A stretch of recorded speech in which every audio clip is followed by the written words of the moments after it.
Hello दोस्तों, welcome to the my YouTube channel study girl Shruti. स्वागत है मेरे इस नए वीडियो में आप सभी का। तो देखिए, आज मैं आप लोग को बताने जा रही हूँ पत्र लेखन क्लास 10th के लिए और 12th के लिए, यानी कि ये बहुत ही इम्पोर्टेंस है और ये यूपी बोर्ड का है। ये हर साल क्या होता है, एग्जाम में आते हैं। और कितने नंबर का है, तो ये 5 नंबर का है। आप लोग इस वीडियो को कंपलसरी पढ़ के जाएं। तो देखिए, आज मैं आप लोग को बताने जा रही हूँ पत्र लेखन किस पे। तो छात्रवृत्ति के लिए प्रधानाचार्य को एक पत्र लिखिए, यानी कि जो हम लोग के स्कूल के प्रधानाचार्य होते हैं, उन लोग यानी प्रिंसिपल जो होते हैं, उन लोग के लिए हम क्या लिखने जा रहे हैं, छात्रवृत्ति के लिए पत्र लिखने जा रहे हैं। तो चलिए आइए हम लोग देखते हैं। पहले हम लोग क्या लिखते हैं, सेवा में, ठीक है। उसके बाद से श्री प्रधानाचार्य जी,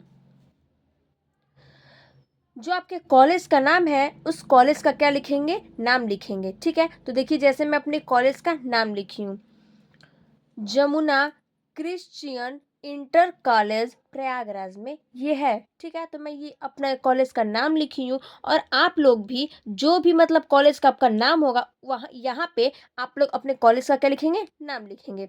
अब देखिए, विषय यानी कि सब्जेक्ट में हम लोग क्या लिखते हैं, यानी कि सब्जेक्ट में हम लोग ये लिखते हैं जो चीज़ हमको करना है, यानी कि जो जिस चीज़ का हम लोग पत्र लिख रहे हैं उस यहाँ पे क्या होगा, सब्जेक्ट में लिखाएगा, यानी विषय में लिखाएगा।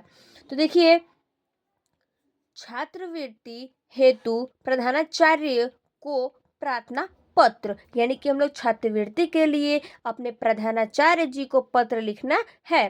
तो देखिए, चलिए हम लोग आइए अब देखते हैं आगे। फिर है, देखिए, महोदय। महोदय, सविनय निवेदन है कि मैं आपके विद्यालय की कक्षा 10वीं अ का छात्र हूँ। मैं सदैव ही अपनी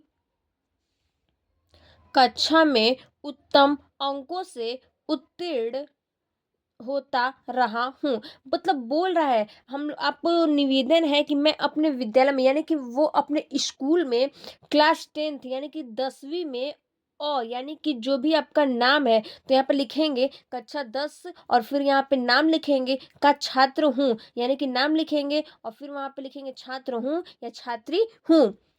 मैं सदैव ही अपनी कक्षा में उत्तम अंकों से उत्तीर्ण होता आ रहा हूँ, यानी कि बोल रहा है ये बहुत ही अच्छों से और फर्स्ट डिवीजन से क्या हो रहा है, पास हो रहा है, यानी कि उत्तीर्ण हो रहा है अपने क्लास स्कूल में। इतना ही नहीं, वाद विवाद प्रतियोगिता तथा खेलों में भी सक्रिय भाग लेकर पुरस्कार जीतता रहा हूँ। ये बोल रहा है कि मतलब हम सिर्फ पढ़ाई में ही नहीं, खेल में और हर चीज में हम फर्स्ट पे ही, यानी कि उत्तीर्ण पे ही हम लोग क्या करें, पुरस्कार जीतता आ रहा हूँ शुरू से ही, ठीक है। चलिए, फिर बोल रहा है कक्षा, यानी कि जो भी आप क्लास के हैं वो वहाँ का कक्षा लिखेंगे, यानी जो भी आपका क्लास है से 74% अंक प्राप्त कर विद्यालय में 5वां स्थान भी प्राप्त किया है, यानी कि 74% से ये अपने विद्यालय में, स्कूल में क्या किया है, 5वें स्थान पर प्राप्त किया है।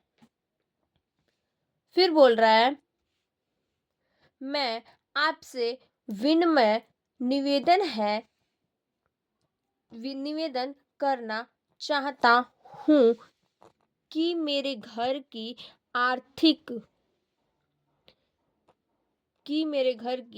आर्थिक स्थिति अच्छी नहीं है। डर है कि कहीं अर्थाभाव के कारण मेरी पढ़ाई न छूट जाए। ये बोल रहा है कि देखिए, मैं आपसे, आप लोग से मेरा निवेदन है कि मेरे घर की आर्थिक स्थिति, यानी कि मेरी घर की स्थिति खराब होने से वो डर रहा है कि हम लोग अगर खराब स्थिति होने से कि कहीं मेरा क्या हो जाए, जो पढ़ाई है वो क्या हो जाए, छूट ना जाए। अतः आशा है कि आप मुझे विद्यालय कोष से छात्रवृत्ति प्रदान करने की कृपया करेंगे, यानी बोल रहा है कि हमको आपसे जो आशा है, यानी कि हम आपसे निवेदन करते हैं कि आप मेरे को अपने विद्यालय से मुझे क्या करें, छात्रवृत्ति प्रदान करें, यानी छात्रवृत्ति देने की क्या करें, कृपया करें। यदि मैं अर्थाभाव में न पढ़ सका तो मेरा भविष्य अंधकारमय हो जाएगा। बोल रहा है कि मान लीजिए अगर हम नहीं पढ़ेंगे तो जो मेरे भविष्य है, यानी कि जो मेरा लाइफ है, वो क्या हो जाएगा, अंधकार हो जाएगा, यानी कि सब क्या होगा, खत्म हो जाएगा। आप ही मुझे अध्ययन विरत होने से बचा सकते हैं। इसके लिए मैं आपका बहुत आभारी रहूँगा। बोल रहा है कि आप अगर मेरे को छात्रवृत्ति देने से कृपया करें तो मैं क्या हो सकता हूँ, विरत हो सकता हूँ, यानी कि मैं बच सकता हूँ अपने पढ़ाई से। इसके लिए मैं आपको क्या कहता हूँ, बहुत ही आभारी रहूँगा, यानी कि बहुत ही आपके लिए अच्छा रहूँगा। फिर बोला है आपका आज्ञाकारी शिक्षा, यानी कि अपने आज्ञाकारी शिक्षा बता रहा है। तो जो भी मतलब शिष्य आपका आज्ञाकारी शिष्य, यानी कि जो भी आपका नाम है, यहाँ क ख ग जो लिखा है यहाँ पे अपना नाम लिखेंगे, और यहाँ पे जो दिनांक लिखा है, जिस डेट को आप देंगे इस पत्र को लिख के, वहाँ इस यहाँ पे क्या लिखेंगे, उस वो डेट लिखेंगे। जैसे मान लीजिए आज 14 है तो हम लोग लिखेंगे 14/1/25। वैसे ही आप लोग क्या लिखेंगे, जो भी डेट पे लिखेंगे उसका यहाँ पे क्या लिखेंगे, डेट लिखेंगे। Thank you. चलिए फिर देखते हैं हम लोग अगले वीडियो में।